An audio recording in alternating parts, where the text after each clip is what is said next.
ایمان کیا ہے؟ صبر کرنا، معاف کرنا، صبر کرنا، معاف کرنا۔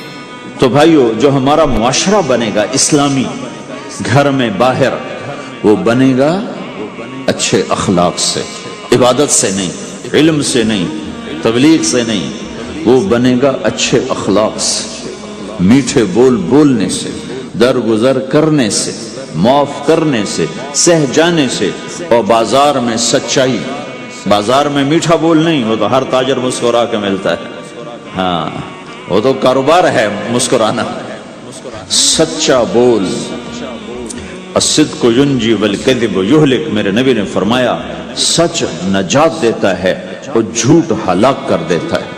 تو بازار کے اخلاق ہیں صحیح بولنا، صحیح تولنا، دھوکہ نہ دینا۔ میرے نبی سے پوچھا گیا یا رسول اللہ مسلمان بزدل ہو سکتا ہے، ڈرپوک؟ آپ نے کہا ہو سکتا ہے۔ کہ یا رسول اللہ مسلمان بخیل ہو سکتا ہے، بخیل کنجوس؟ آپ نے کہا ہو سکتا ہے۔ کہ یا رسول اللہ مسلمان جھوٹ بول سکتا ہے؟ جھوٹ نہیں بول سکتا۔ آپ نے فرمایا میں اپنے امت میں ہر عیب کی توقع رکھتا ہوں کہ میرا امتی ہر گناہ کر سکتا ہے لیکن دو کام نہیں کر سکے گا اگر وہ میرا امتی ہے، ایک جھوٹ کبھی نہیں بولے گا، ایک دھوکہ کبھی نہیں دے گا۔ اور یہ دونوں کام ہمارے پورے عروج پر ہیں۔ تو مسلمان دھوکہ نہیں دیتا کسی کو، مسلمان جھوٹ نہیں بولتا۔ تو اللہ کے نبی نے یہ نہیں فرمایا جو نماز نہیں پڑھتا وہ میری امت میں سے نہیں، جو روزہ نہیں رکھتا میری امت میں سے نہیں ہے، زکوٰۃ نہیں دیتا میری امت میں سے، یہ نہیں کہا۔ آپ نے کہا من غش فلیس منا، جس نے کسی کو دھوکہ دیا وہ میری امت میں سے نہیں، میری امت سے خارج۔ تو آپ کی تجارت پاناما میں ایسی تجارتوں کو وہ اسلام کا بولتا ثبوت بن جائے۔ آپ کی جاب ہے تو ایسی ہو کہ پورا انڈونیشیا جو مسلمان ہوا ہے، مسلمان تاجروں کی تجارت سے مسلمان ہو۔ ملائیشیا، انڈونیشیا، فلپائن، ان علاقوں میں جتنا اسلام پھیلا ہے یہ تاجروں کی محنت سے پھیلا ہے۔ کہاں کے تاجر؟ یمن کے عرب تاجر، ان کے عالی اخلاق، ان کا سچا بول، ان کا صحیح ترازو، اس نے لوگوں کے قلوب کو پھیر دیا کہ یہ پیسے کے غلام نہیں ہیں۔ تو ہماری تجارت اس لیے نہیں کہ ہم پیسہ بنائیں، ہماری تجارت اس لیے کہ ہم تجارت میں اللہ کے احکام زندہ کریں، جس میں سب سے بڑا حکم سچ بولنا ہے اور دھوکے سے بچنا ہے اور غلط کاروبار سے، غلط کام سے بچنا ہے۔ صرف ہم پیسہ نہیں کماتے، ہم اللہ کا امر دیکھتے ہیں کہ اگر میرے اللہ کے حکم کے مطابق ہے تو ٹھیک، اگر اس کے مطابق ہم چھوڑ دیں تو بھائیو اپنے پہچان کرواؤ سچائی کے ساتھ، دیانت کے ساتھ، دھوکے سے بچتے ہوئے۔ ایک تاجر مجھے بڑے فخر سے بتا رہا، فیصل آباد کی بات، کہ میں صبح صبح قرآن پڑھ رہا تھا، دکان پہ بیٹھا ہوا، کپڑے کا تاجر۔ تو ایک گاہک آ گیا، کہا جی آپ قرآن پڑھ رہے ہو، بھلے آدمی لگتے ہو، تو میں نے بیٹی کے جہیز کے لیے کپڑا خریدنا ہے، تو میں نے کہا آپ سے خرید لیتا ہوں۔ تو وہ پھر ہنس کے کہنا جی میں نے 16 روپے میٹر والا کپڑا 48 روپے میٹر میں بیچ دیا۔ میں نے کہا واہ بھائی واہ، قرآن کی قیمت بڑی تھوڑی لگائی تھا۔ ہائے ہائے ہائے ہائے، اس کو شرم بھی نہیں آ رہی اس بات پر، احساس ہی کوئی نہیں کہ اس نے قرآن پڑھتے دیکھ کر اعتماد کیا اور اس نے قرآن سے ہی اس کو دھوکہ دیا۔ تو پورے بازار میں 16 روپے گز ہے وہ کپڑا، وہ 48 روپے اس کو بیچ رہا ہے۔ اگر اپنے نبی کی بات سنو، آپ نے کہا سچا تاجر قیامت کے دن نبیوں کے ساتھ کھڑا کیا جائے گا۔ کیوں؟ کہ ہر موقع پہ جھوٹ بولا جا سکتا ہے، پروفٹ کمایا جا سکتا ہے، دھوکہ دیا جا سکتا ہے، فراڈ کیا جا سکتا ہے، اور اس سے بچتا ہے بچتا ہے بچتا ہے بچتا ہے، نہ اپنوں کو دھوکہ دیتا ہے نہ غیروں کو دھوکہ دیتا ہے۔ جب انگریز کا دور تھا، دلی میں ایک جیب کترا تھا، جیب کاٹنے والا، تو وہ یہ سکھایا کرتا تھا لڑکوں کو، پھر ان کو بھیجتا تھا۔ تو اس کا ایک چیلا شام کو صرف 2 روپے لے کر آیا، 2 روپے لے کر۔ تو اس نے کہا بے وقوف، آج سارے دن کی کمائی 2 روپے؟ کہا استاد آج بہت بڑا مال مارا تھا، لیکن میں نے دیکھا تو وہ ایک گورا تھا، انگریز تھا. تو مجھے خیال آیا اگر قیامت کا دن عیسیٰ علیہ السلام نے میرے نبی کو گلہ دے دیا کہ تیرے امتی نے میرے امتی کی جیب کاٹی تھی، تو میں اپنے نبی کو کیا جواب دوں؟ تو میں نے جا کر اس کو واپس کر دیا. ابھی اپنے کے کھسکا کے لایا ہوں 2 روپے. پچھلے زمانے کے تو چور بھی ایسے خوددار ہوتے تھے، اب تو نمازی ایسے غیرت کہاں پھینک کے آ گئے ہیں. ماتھے پہ محراب ہوتا ہے اور دھوکے میں سب سے اول ہوتا ہے. تو ہمارا اسلام صرف اس مسجد کی 4 دیواری میں نہیں ہے، ہمارا اسلام تو بارش کے قطروں کی طرح پھیلا ہوا ہے. آسمان کی بلندی ہے، آسمان کی وسعت ہے، جیسے اس سے زیادہ ہمارے دین کی وسعت ہے. تو آپ کسی دفتر میں ہو یا اپنے کاروبار میں ہو تو اس میں بھی اللہ کے نبی نے آپ کو طریقہ بتایا ہے. بازار کے اخلاق ہیں مسکرانا نہیں، بازار کے اخلاق ہیں سچ بولنا، صحیح دینا، صحیح تولنا، صحیح سودے کا عیب بتانا. عبد الرحمن بن عوف رضی اللہ تعالیٰ عنہ پہلے 10 صحابہ میں آتے ہیں. پہلے 10 صحابہ آپ نے کہا ابو بکر جنتی، عمر جنتی، عثمان جنتی، علی جنتی، طلحہ جنتی، زبیر جنتی، سعد جنتی، عبد الرحمن جنتی، ابو عبیدہ جنتی، سعید بن زید جنتی. اس میں ایک عبد الرحمن. جب ان کا انتقال ہوا تو انہوں نے 3 ارب 10 کروڑ 20 لاکھ دینار چھوڑے ترکہ. ہمیں تو بڑا بیوقوف بنایا گیا، کاغذ کو کرنسی بنا کے دے دی. کاغذ کرنسی تو سونا ہوتا ہے جی، کرنسی تو سونے اور چاندی کو کہتے ہیں، کاغذ کے ٹکڑے کو تو کرنسی نہیں کہتے. اور اب کرنسی بھی لے کر وہ کارڈ پکڑا دیے، جیب بھی خالی. اب کرنسی بھی کاغذ بھی کوئی نہیں، خالی کارڈ. اس کو کیا کہتے ہیں کارڈ کو؟ Credit card. کریڈٹ کارڈ وہ ساری دنیا کو بیوقوف بنائے ہوئے. یا تو کاغذ پکڑائے ہوئے ہیں یا کارڈ. کاغذ بھی اب واپس لے لیا، اب کارڈ پکڑا دیا. اور عبد الرحمن بن عوف نے جو پیسے چھوڑے وہ کاغذ نہیں تھے. کاغذ کی کیا حیثیت؟ پاکستان میں روز چھپ رہے ہیں. کاغذ کی کیا حیثیت؟ 3 ارب 10 کروڑ 20 لاکھ دینار سونے کے. اور ایک سکہ دینار اس وقت 4.5 ماشے کا ہوتا تھا. اب اس کو ملٹی پلائی کرو اور پورا پاناما خرید لیں وہ اس پیسوں سے. اور وہ ٹاپ لسٹ کے 10 10 صحابہ میں سے ایک. وہ فرماتے تھے میری تجارت کا یہ اصول رہا کہ میں نے کبھی ادھار نہیں خریدا، نہ کبھی ادھار بیچا، نہ کبھی ادھار خریدا. جو خریدے بھی ادھار اور بیچے بھی ادھار، اسے نیند کہاں آئی؟ دینے والے دیتے نہیں، لینے والے سر پہ کھڑے ہوتے. انہیں نہ بیوی اچھی لگتی نہ بچے اچھے لگتے، وہ گھر میں بیٹھ کے بھی گھر میں نہیں ہوتے. تو آپ نے فرمایا نہ میں نے کبھی ادھار خریدا نہ کبھی ادھار بیچا، نقد خریدا نقد بیچا. دوسرا میرا اصول یہ رہا کہ میں نے کبھی سٹاک نہیں کیا. جب مجھے پروفٹ ملا میں نے فوراً بیچ دیا. انتظار نہیں کیا 1 ہفتے بعد بیچوں گا ریٹ بڑھ جائے گا. جس دن مجھے پروفٹ ملا 1 پیسہ بھی ملا تو میں نے فوراً بیچ دیا. تیسرا اصول یہ تھا کہ میرے سودے میں کوئی کمی یا عیب ہوتا تو میں اسے چھپاتا نہیں تھا، ظاہر کرتا تھا. اس میں یہ کمی ہے بھائی، لینا تو لے لو، نہیں لینا تو چھوڑ دو. ہماری تو تجارت بھی جنت کا راستہ ہے. مدینے کے لوگ ذمہ دارا کرتے تھے، مکہ کے لوگ تجارت کرتے تھے. ان کی زراعت اور تجارت دین کے پھیلنے کا ذریعہ بن گئے. عبد الرحمن بن عوف رضی اللہ عنہ کا مال اللہ کے دین کے کام آیا. عثمان رضی اللہ عنہ کا مال اللہ کے دین کے کام آیا. جنگ تبوک میں 10,000 آدمیوں کا سامان حضرت عثمان اکیلے نے دیا.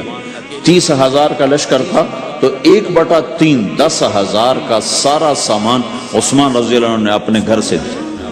اور وہ دینار لا کے پیش کیے نا تو اللہ کے نبی وہ دینار لے کر یوں کر رہے تھے، ایسے ایسے وہ کر رہے تھے ما علی عثمان اللہ یعمل بعد عثمان، آج کے بعد تو کچھ نہ کر، جنت واجب ہو گئی تیرے.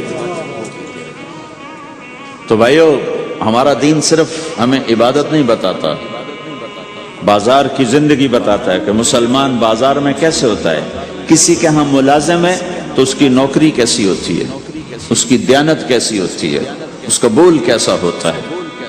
وہ پیسے پہ قربان نہیں ہوتا، وہ پیسے کو ایمان پہ قربان کرتا ہے. تو آپ کی تجارت بھی دین کے پھیلنے کا ذریعہ بنے گی. صرف نماز سے گناہ معاف نہیں ہوتے. مسلم شریف کی روایت ہے، من امسا کالن بعمل یدہ امسا مغفورا لہ، جو صبح سے شام تک روزی کماتے کماتے حلال حلال حلال حلال، جھوٹ والی نہیں، کھوٹ والی نہیں، خیانت والی نہیں، حرام چیز نہیں. حرام چیز کا بیچنا بھی حرام ہے، خریدنا بھی حرام ہے، اس کا پروفٹ بھی حرام ہے. جس گھر میں حرام پیسہ جائے گا وہاں سکھ کبھی نہیں آئے گا. چیزیں آ جائیں گی، چین نکل جائے گا. 1960 کی دہائی میں ایک پاکستان کا افسر تھا، اس نے 1960 میں لوگوں کے پاس 100 روپے مشکل سے ہوتے تھے، اس نے اس زمانے میں کروڑوں روپے جمع کیے رشوت سے. بہت بڑی پوسٹ پر تھا. جب وہ مر گیا، ایک دن اس کا بیٹا کہہ رہا تھا، کاش ہمارا باپ ہمارے لیے حرام کٹھا نہ کرتا تو کوئی خوشی کا دن ہم بھی دیکھ لیتے. جن کے لیے جمع کیا تھا کہ میرے بچے اب مزے سے، میں نے خود اپنے کانوں سے اس کو یہ کہتے ہوئے سنا کئی دفعہ، میں آج مر جاؤں میری بچی کو کسی کی پرواہ نہیں کہ میں نے اتنا پیسہ بنا دیا ہے. تو اسی کا بچہ یہ کہہ رہا تھا، کاش ہمارا باپ ہمارے لیے حرام کٹھا نہ کرتا تو ہم بھی کوئی خوشی کا دن دیکھ لیتے. تو اللہ کے نبی نے فرمایا، من امسا کالن بعمل یدہ امسا مغفور لہ، جو صبح سے شام تک حلال کمانے میں تھکتا ہے اور تھک کے واپس آتا ہے تو اس دن کے سارے گناہ اللہ معاف فرما دیتا. تو ہمارا بازار بھی دین ہے بھائی، پھر ہمارا گھر بھی دین ہے، گھر کی زندگی دین ہے. میرے نبی نے گھر کی زندگی سمجھائی. آپ اپنے گھر میں جھاڑو دے رہے ہیں، قاب قوسین کا ٹائٹل لے کر، مقام محمود کا ٹائٹل لے کر، ختم نبوت کا تاج سر پہ سجا کر، نبیوں کے سرداری کا صحرا باندھ کر آپ گھر میں جھاڑو دے رہے ہیں، اپنے کپڑے خود دھو رہے ہیں. 9 بیویاں ہیں، 9 اپنے کپڑے خود دھو رہے ہیں. کوئی پھٹ گیا ہے خود سی رہے ہیں، جوتا پھٹ گیا خود ٹھیک کر رہے ہیں. حضرت عائشہ رضی اللہ عنہ کو آٹا گوندنا نہیں آتا تھا، چھوٹی عمر تھی تو ان کو آٹا گوند کے دیتے تھے. جب تک ان کو آٹا گوندنا نہیں آیا ان کو آٹا گوند کے دیتے تھے. ہمیں تو گھر کی زندگی بھی سمجھائی گئی ہے اور ہمیں بتایا گیا کہ تو اب اپنی بیوی کے منہ میں لقمہ ڈالتا ہے تو یہ بھی تیرے لیے صدقہ ہے. سب سے بہترین صدقہ وہ ہے جو تم اپنے بچوں پر خرچ کرو. کہ دنیا دکھوں کا گھر ہے تو میں قربان جاؤں اپنے نبی پر. آگے آنے والے سارے زمانوں کو دیکھ کر بیان فرما گئے، بتا گئے. اور نے فرمایا، مجھے بتاؤ جہاد میں خرچ کرنے سے بھی بہتر خرچ کون سا ہے؟ جہاد میں خرچ کرنا تو سب سے بہتر شمار ہوتا ہے. آپ نے کہا مجھے بتاؤ جہاد میں خرچ کرنے سے بھی بہتر کون سا خرچ ہے؟ تو صحابہ نے کہا جی ہم تو نہیں جانتے، ہم تو اسی کو سب سے بہتر جانتے ہیں. ہم نے کہا نہیں، اولاد کا ماں باپ پہ خرچ کرنا جہاد میں خرچ کرنے سے بھی بہتر ہے. یہ کیوں فرمایا؟ کہ آگے نظر آ رہا تھا کہ اولاد نافرمان نکلے گی. اگر اللہ چاہے تو اس کے یہ کہنے پر وہ پلاٹ مسجد کے نام ہو گیا، واپس نہیں لے سکتا. اگر اللہ چاہے، اگر اللہ چاہے، اور اللہ تو چاہتا ہے کہ تم اس کے نام پر دو. من ذا الذی یقرض اللہ قرضا حسنا. ٹھیک ہو گیا؟ یہ بات سمجھ میں آ گئی؟ اب ایک آدمی یوں کہتا ہے انشاءاللہ میری بیوی کو 3 طلاق، اگر اللہ چاہے تو میری بیوی کو 3 طلاق. تو علماء فرماتے ہیں یہ طلاق نہیں ہوگی. کیوں نہیں ہوگی؟ اس لیے کہ اس نے کہا ہے اگر اللہ چاہے تو میری بیوی کو 3 طلاق، اور اللہ چاہتا ہی نہیں کوئی اپنی بیوی کو طلاق دے، لہذا یہ طلاق نہیں ہوگی. ہزاروں دفعہ کہہ دے انشاءاللہ ساتھ لگا ہوا ہو، نہیں ہوگی. کیونکہ اللہ چاہتا ہی نہیں تم طلاق دو. اللہ گھر آباد، سینکڑوں آیات ہیں گھر کو آباد کرنے کے لیے. فَإِنْ خِفْتُمْ شِقَاقَ بَيْنِهِمَا، اگر میاں بیوی میں ہوگی کھٹپٹ تو بڑھاؤ نہیں. کیا مصیبت ہے کہ کچھ ادھر سے بڑھانا لگ جاتے ہیں، کچھ ادھر سے بڑھانا شروع کر دیتے ہیں۔ فَبَعْثُوا حَكَمًا مِّنْ أَهْلِهِ وَحَكَمًا مِّنْ أَهْلِهَا، تو طلاق دینے میں جلدی نہ کرو، جلدی نہ کرو۔ صلح صفائی کے لیے ایک آدمی بچی کی طرف سے آئے، ایک آدمی بچے کی طرف سے آئے، اور دونوں میں صلح صفائی کی کوشش کرو۔ یا ایھا النبی اذا طلقتم النساء، اے میرے نبی جب تم طلاق دینا چاہو تو یا ایھا النبی یہاں یہ اس لیے آیا ہے کہ اللہ تعالیٰ کہہ رہا ہے اے ایمان والو، میں یہ نبی اپنا سفارشی بنا کے تمہارے سامنے پیش کرتا ہوں، طلاق نہ دیا کرو، نہ دیا کرو۔ یہ ہے یا ایھا النبی سے ایک دم ایمان والوں کی طرف منتقل ہونے کا فلسفہ کہ دیکھو میں اپنا نبی تمہارے لیے سفارشی بناتا ہوں کہ طلاق نہ دیا کرو۔ اگر دینی پڑ جائے، چونکہ جائز ہے، نہیں نباہ ہو رہا، پھر زبردستی بھی نہیں کرنی چاہیے۔ اگر کوئی جائز وجہ ہے تو طلاق ہوئی ہے، پھر اسے دشمنی کا سبب نہیں بنانا چاہیے۔ اگر صحیح مناسب ہوئی ہے، اللہ کے نبی نے خود 2 خواتین کو طلاق دی، نکاح تو کیا، رخصتی نہیں ہوئی، طلاق دے دی۔ اللہ کے نبی کی بیٹیوں کو طلاق پڑی، حضرت ام کلثوم، حضرت رقیہ رضی اللہ عنہ دونوں کو طلاق دی گئی، ابو لہب کے بیٹوں نے طلاق دی۔ آپ نے حضرت حفصہ کو طلاق دینے کا ارادہ کیا تو عمر رضی اللہ عنہ کو پتہ چلا، بڑے غمگین ہوئے، تو جبریل آ گئے، یا رسول اللہ، اللہ تعالیٰ فرما رہے ہیں حفصہ کو طلاق نہیں دے سکتے، یہ آپ کی دنیا کی بیوی بھی ہے، جنت کی بیوی بھی ہے، کہ عمر کے دل شکنی ہو رہی، تو ایک گھر باقی رہے، اس کے لیے سینکڑوں آیات اللہ تعالیٰ نے اتاری، اور ہمیں کہا عاشروہن بالمعروف، اپنی بیویوں کے ساتھ اچھا سلوک کرو۔ ہمیں خطاب، چونکہ مرد کسی کی بچی کو لے کے آتا ہے، لڑکا کسی کی بچی کو لے کے آتا ہے، اور اپنے وہ بچی ماں چھوڑتی، باپ چھوڑتی ہے، بھائی چھوڑتی ہے، بہنیں چھوڑتی ہے، سہیلیاں چھوڑتی ہے، سب کو چھوڑتی ہے، اور تیسرے دن اس کو تانے شروع ہو جاتے ہیں، اس کا تو دل ہی نہیں لگتا۔